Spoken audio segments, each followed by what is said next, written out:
called Why I Bought a Zato Connect. Now, it's well known that Atomos has some cool devices like the Ninja V and whatnot, and it's also well known that some of those devices are released a little early and contain some bugs in them. The Zato Connect is actually one of those devices. It's a 5-inch screen, pretty simple little jobby. Slap a battery in there, connect an HDMI or a USB camera, and you can get your signal to the internet. And there's one main reason why. I'm not going to beat around the bush at all. I'm not going to give you a hard time. I'm not going to have a big lengthy explanation. I'm not going to... Just kidding. There's one reason why I bought it, and the main reason why I bought it is because it offers a USB to HDMI converter, basically. So I have a couple of cameras that are USB cameras, whether or not they're web cameras, whether or not they're PTZ cameras. OBSBot is a USB/UVC camera out. So if you want to plug that device into your system, you need to convert it. They sell these nifty little converters that take a USB signal, you can see that there, and they turn it into an HDMI. This little jobby right here is 160 bucks. They had a sale on the Zato Connect, which was $199. So for an extra 30 bucks, you get a 5-inch screen with the ability to record to SD on it. And it can send your USB signal wirelessly as well as convert it to HDMI. So that was the main reason why I bought it. I thought it was a great deal and willing to hop back into the Atomos system, and I've talked about the Atomos system in a couple of my other videos as far as the Cloud Connect goes.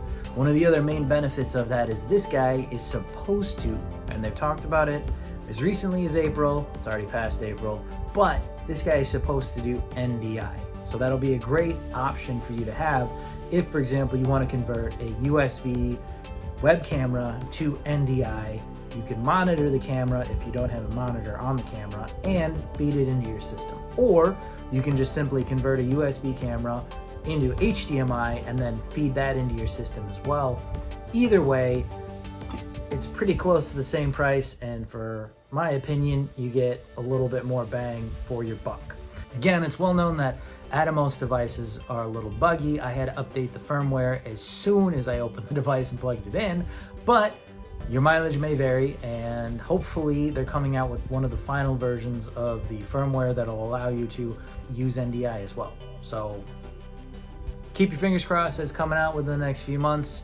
If not, you still get a great monitor, 5-inch monitor with the ability to record and the ability to send your signal to the internet. So the Atomos Connect can generally send your signal anywhere you need to, whether it's to a custom RMTP server, to frame.io, so you can use it. It's a useful little device. It's not fully useful yet, but it is definitely a useful little device that kind of gives you an edge.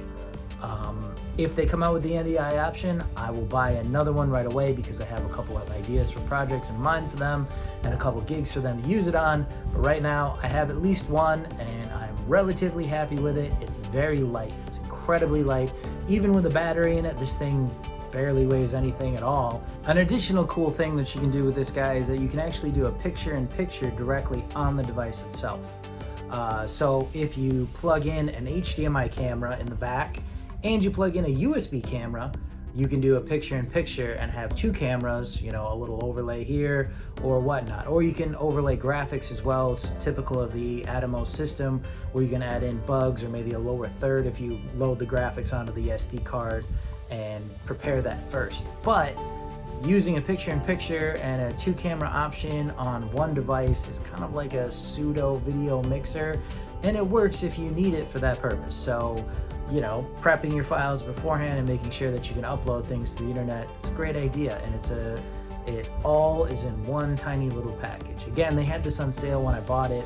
It was only $199. I think the price has gone back up. If the NDI feature comes out, the price will probably go back up. So if you want to pick one up, if you can pick one up either used or on the market right now, I recommend that maybe you pick one up if you got to spare a couple $100 sitting around ready to burn. That way you can at least get the USB converting features and a monitor out of the whole thing. It does record, it changes its quality at its whim, whatever it's available on Wi-Fi, so you might get low quality, you might get high quality recordings. It definitely depends. You can't actually lock in the quality, unfortunately, usually depends on the Wi-Fi. So, you know, you will be at a little bit of a risk, but you do get a backup recording in case you need it. So again, if you're using a USB webcam to, say you're using an OBSBot webcam with an automated AI feature to follow somebody around, you can record the quality from here, you can monitor it on a 5-inch monitor, get a good idea of what's happening, send an HDMI signal to your system to mix, or send it directly to the internet and add an overlay to it. Works out pretty nicely, and for only a few $100s. This is Streaming Solutions.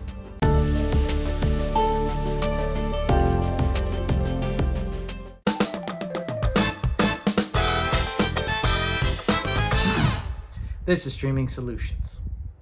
This is Streaming Solutions. We're in my dungeon lair.